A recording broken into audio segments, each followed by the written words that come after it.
Hey UK Bills Mafia, this is Christian Wade of your Buffalo Bills. This is the Red, White and Buffalo Blues, a UK Bills podcast with your hosts, Matt and Alex. Let's go Buffalo! Woo!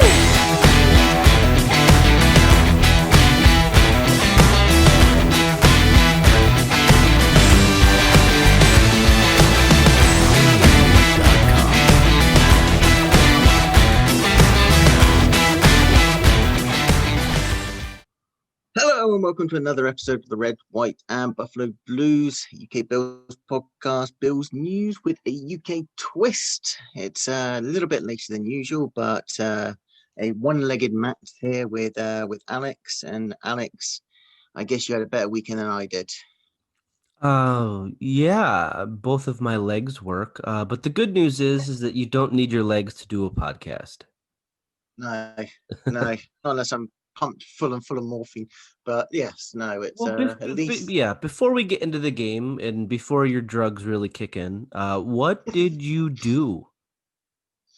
Oh, it was caught across, dropped it because my gloves are so old and I needed new gloves. Went to pick it up again, but it's just a while went over. My foot got caught in the ground, twisted 180 degrees round, and had a loud snap. So it wasn't even like you were like challenging someone and there was a tackle and there was no one around me for about 5 meters around me. oh no. I was in there all on my own. Oh, I'm sorry I asked then because that's kind of embarrassing. What's the embarrassing thing was that they scored from it. No. Yeah. Oh no. The referee let the goal stand because technically it wasn't a foul or anything like that. Right. Yeah, so, I mean, I don't know. I don't think in any sport if a player gets hurt, the play stop. I've seen it happen in hockey, but like in American football, you know, if a player goes down mid-play, the play goes on, right? So yeah. Bills gave me a good weekend to end it on with the win, sure, the 10-3 win. I don't know what happened in the Cleveland game.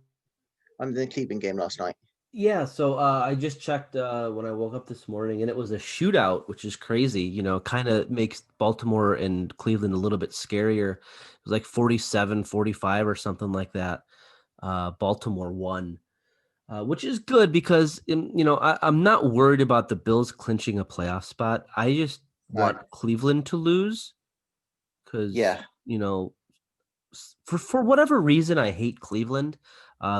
I just don't want them to be good, like at the same time or before us, you know, like we got the better record, exactly. But if they're good too, like, for some reason, I don't know why, you know, we don't have a rivalry with them or anything, but no. Yeah, so you didn't watch the game live? No. Right? Was it a struggle to avoid any news or anything? No, I silenced the group chats. Yeah. I pretty much signed out at Twitter. Right. And didn't left my phone upstairs until the game finished itself. So I was quite lucky. I didn't hear anything.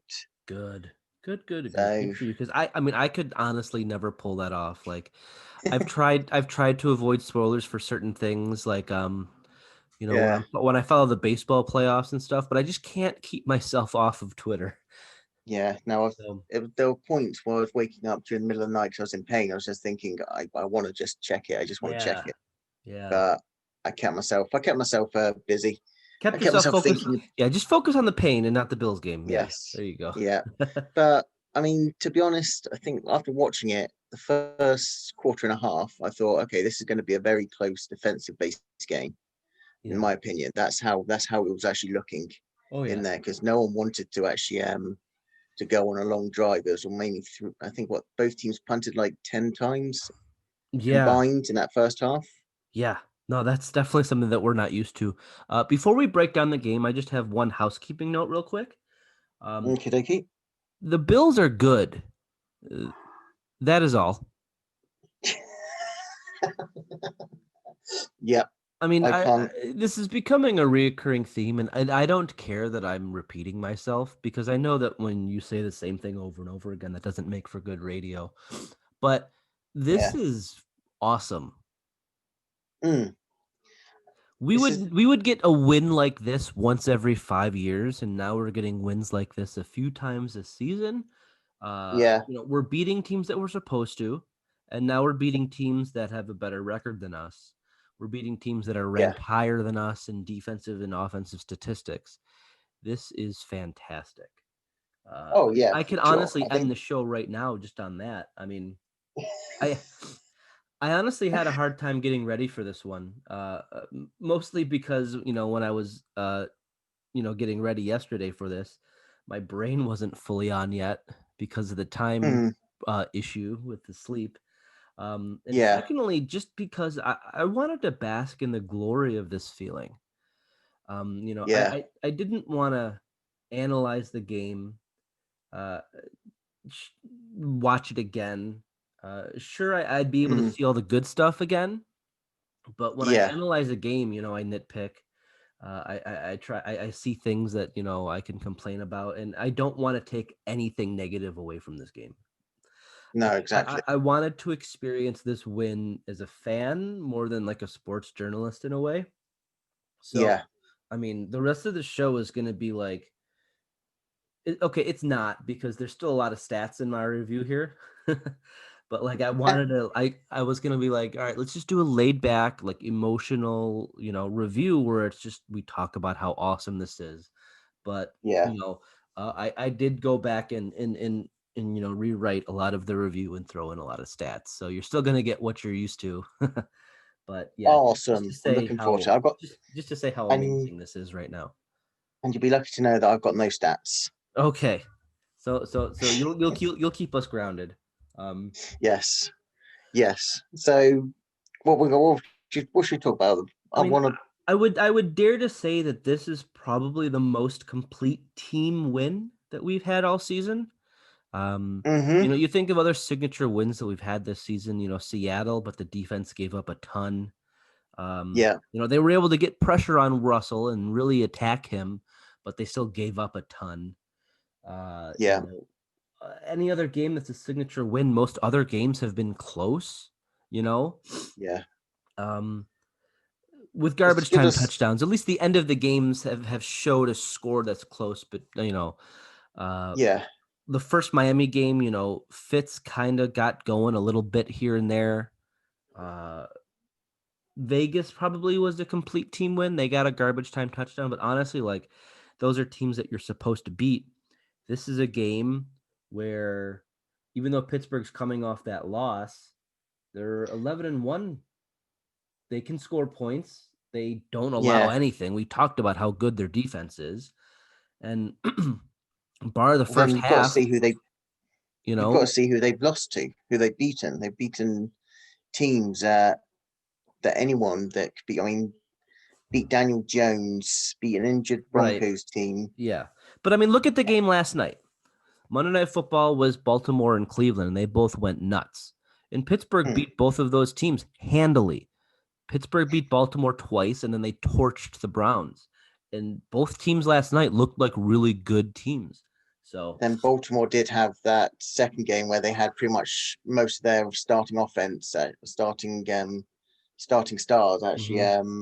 on the COVID list. Yeah, So in and I mean, I essence, know that the final score of that game looked closer because whoever their backup quarterback was hit Hollywood Brown for a deep touchdown. But sorely. I'm not willing to discredit Pittsburgh's 11-1 record. Um, Mm, I it's funny how the tone changes because in our preview show I did talk about how we're probably the best offense that they've faced all year in terms of statistics, because that's what only Tennessee is ranked a little bit higher than us on their offensive production. yeah, But I think.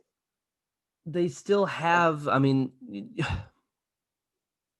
I was able to talk about Pittsburgh's record and how they quote unquote haven't played anyone just because I wanted to create a sense of optimism that we could beat them. But I think that I'm over trying to talk myself into how Bills can beat anyone. And just like I said a few shows ago, I can believe that Josh Allen could beat anyone. Yeah. I trust the process enough to know that our coaching staff is going to be ready to beat anyone. And we're not talking about a team that can go 16-0. We're not talking about we're better than the Chiefs. We're going to lose a few games here and there, but honestly, that's all it's going to be. I'll look at a schedule.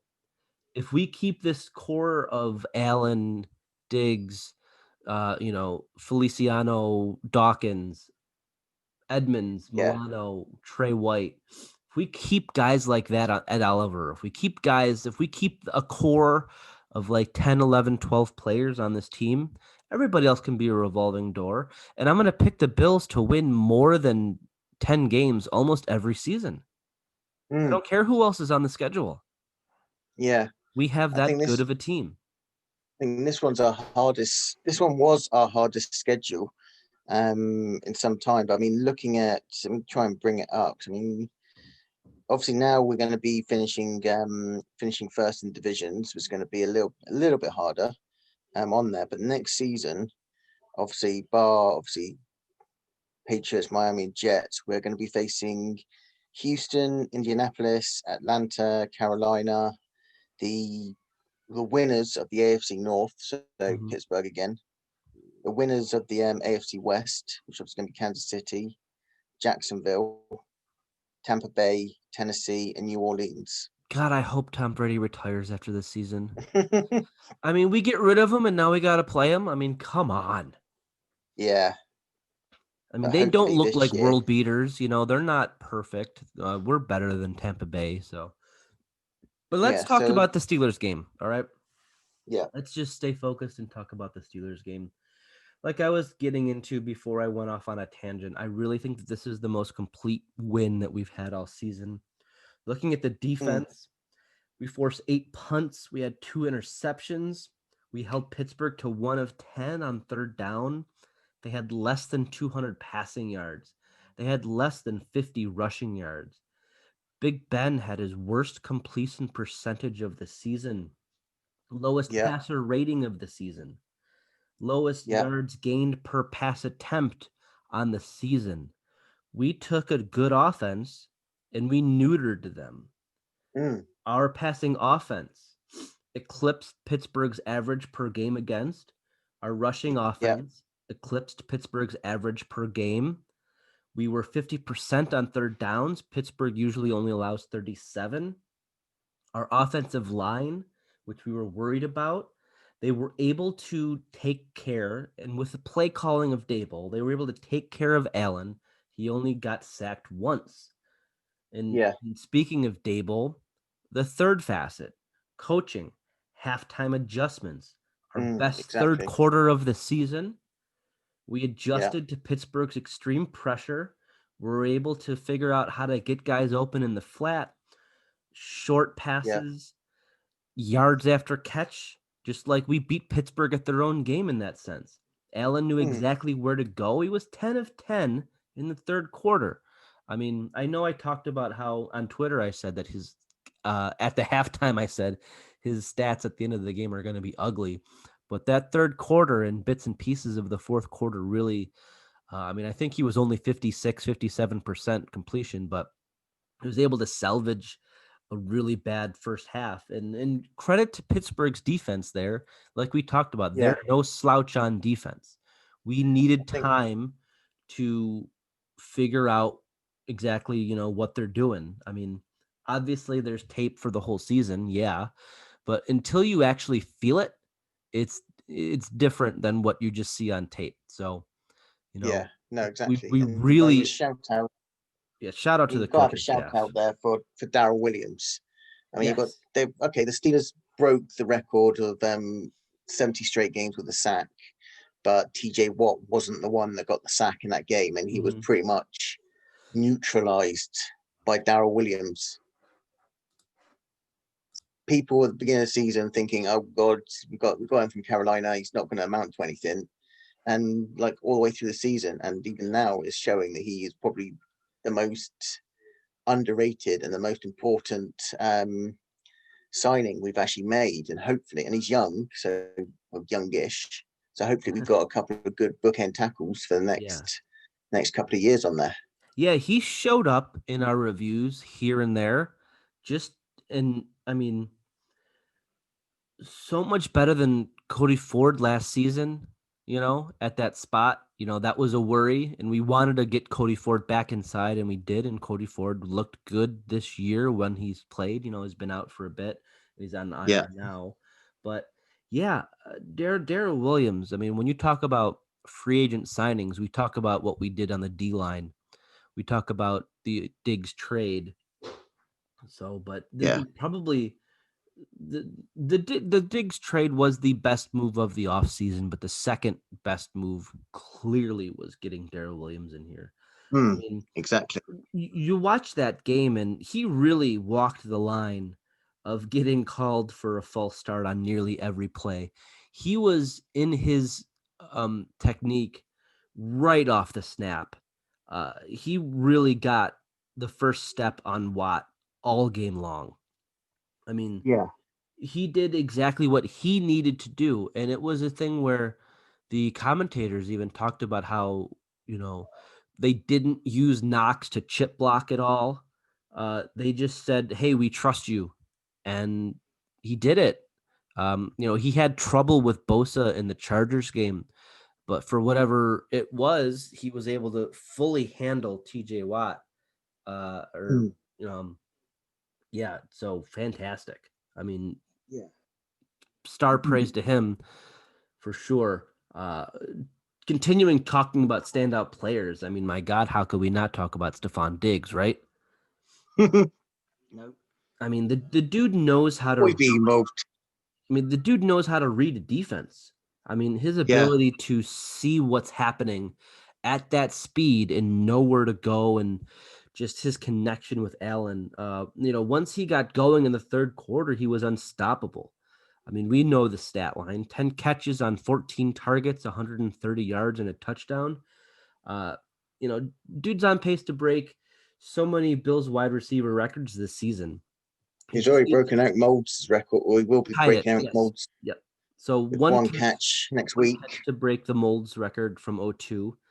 Needs 201 yards to pass Moulds' yards record from 98. One little stat here that you got to dig for, but of wide receivers with at least 100 targets in a season, Diggs is first in Bills history in catches per game and yards per game. So I was looking at it. It's a shame that we couldn't have gotten a guy like this, a little earlier. He does have 4 or 5 seasons under his belt. It would have been nice to have had a guy with his talent for that long. We're looking at, even the best guys like Fitz and like Julio Jones, those guys are anomalies. We got to enjoy Diggs while it lasts. It was a 5th round pick for the Vikings. That's so Buffalo, Here's a guy who wasn't supposed to be, and now he is. And that's just fantastic. Exactly. I think that you've seen the addition of Diggs. You've seen how they've made the additions in the last year or two to that offense, and now you can actually see what they actually want from Allen. And obviously, Allen is now showing that poise and precision in there. Maybe the odd mistake here and there. That interception I can't put on him, because as he was throwing, his arm got hit. So obviously the trajectory actually did come loose a little bit. But you've seen the way that he's actually just come on leaps and bounds. And as we noticed, I said on the preview show, in the first 39 games, comparing him to Jim Kelly, he's got stats that match and even better than Jim Kelly. Yeah. And I did say that it's a different league back then. Looking back at Kelly's stats, it's like, yikes, this is like Eli Manning-esque in a way. Yeah. But for the time, he was a top 3-4 quarterback in the league. Now he would be right in the middle. Yeah, to talk about Allen and Kelly, you know, it's too early to make any statement or claims. Oh yeah. But I did get a little crazy with it. So we saw that Jill Kelly quoted Jim when he said that Allen's going to break all of his records. So I kind of chased that rabbit a little bit. At his current pace, and we're factoring in Josh's first 2 seasons, it's going to take based on everything that Josh has done. Take the cumulative stats, take the average per game stats, per season stats. It'll take Josh 124 games to break Kelly's yardage record of 35,467. How many games? 124. Okay. So we're looking at 6 to 7 seasons of just average Josh Allen stats. Okay. If we look at it based on this year, where Allen's averaging 280 yards per game, with that, he only needs 95 games, averaging 280 per game, to break that yardage record. So factor in, maybe an injury for a game, factor in getting benched in the final game of the season here and there. So let's say he misses 1 game a year. Yeah, he'll break the record in the 3rd game of his 7th season. It's crazy. Okay, but we'll get a watch party to go over there and watch it. Yeah. I mean, these numbers, it's not out of the realm of possibility, and just shows how it's more of a passing league nowadays. Look at Jim's touchdown numbers. He threw 237 touchdowns in 160 games. That's 1.48 per game. With Josh's first 2 seasons, he's averaging 1.41 per game. So he's going to need to kick it up a notch. But Jim averaged 21 touchdowns per season. Allen averages 19. So, we know that Allen is getting better, and he's going to average a lot more than 19 touchdowns a season going forward. So even if this year is his high point, Josh will be able to do slightly worse than he does this season, and he'll still break all of Kelly's records in 6 to 7 seasons. I mean, it took Kelly 11 seasons to hit his numbers. So I think the most important thing to take away from this is, let's not get ahead of ourselves, but let's enjoy the fact that we have a good QB, and it's fun to be able to talk about stuff like this. Exactly, and he's got a legitimate shot of actually at 4,000 passing yards and 500 rushing this season. He's on 3,643 passing yards and 349 rushing yards. So there is that possibility. Yeah, I mean, I did call for Josh to run more in this Steelers game. I thought that with the pressure that they're bringing, there's got to be a lane somewhere. And if the offensive line could make an adjustment to maybe allow the pressure, but push it to one side, kind of like running a QB, a running back draw, which is my favorite play in Madden. Which saying that doesn't matter. That's so silly. I really wanted to just see Josh pull it down and just run with it. If they were going to pressure, if they were going to play man, then there's going to be space for him to run. And we were like, nah, let's just adjust and treat Josh like a traditional quarterback. And we did. And he picked him apart in the 3rd quarter, and it was beautiful. It was magnificent. We don't need to rely on Josh to play backyard football like he did his first 2 seasons. That's what I really liked about it. 'Cause, I mean, yes, he had the tendency back in the first 2 years, he had the tendency to run in there, but at least now we can.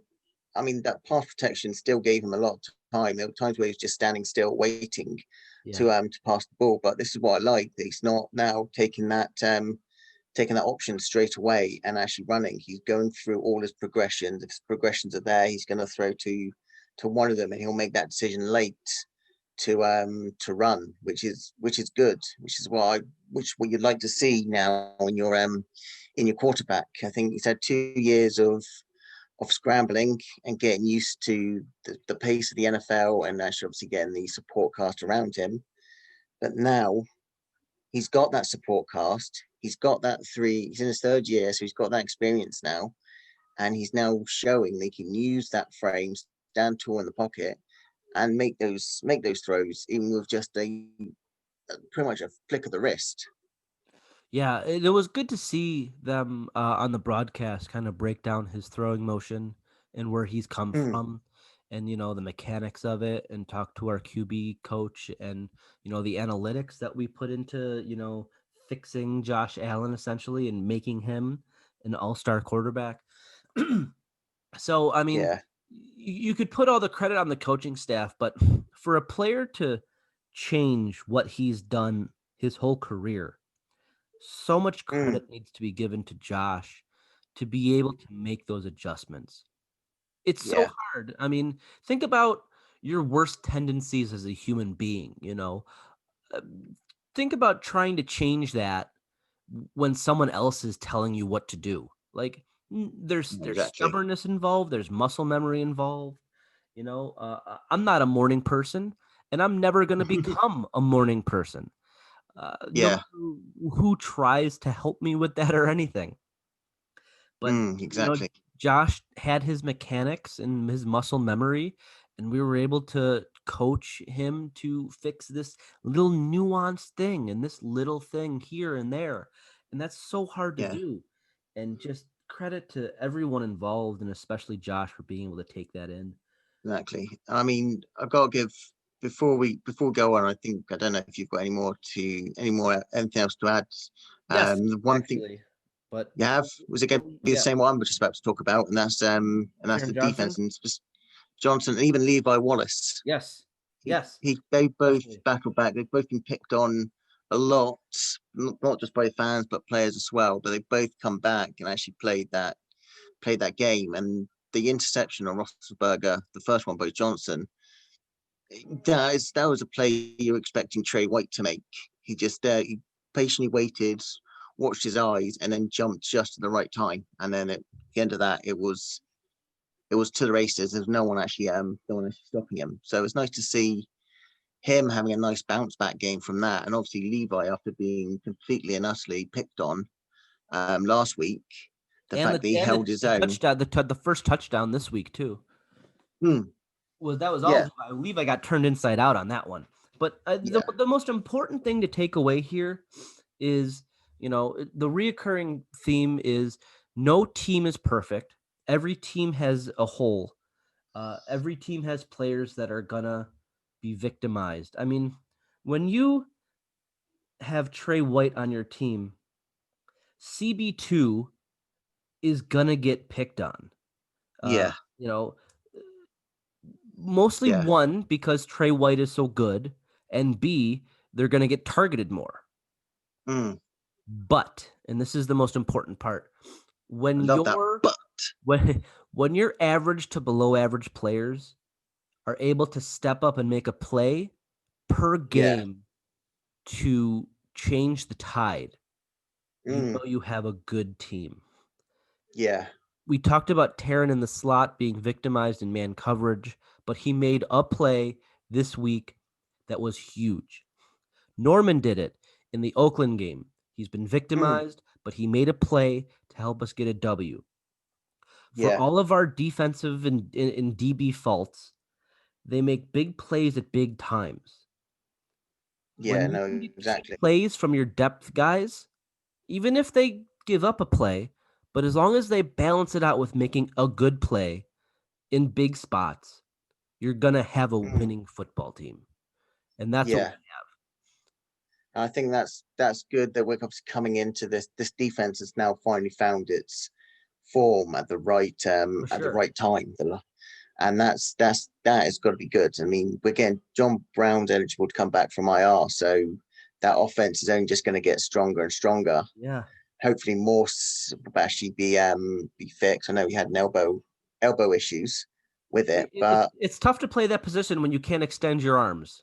Yeah, So, but even he then, we got didn't a give up he that got a he got a much. downgrade.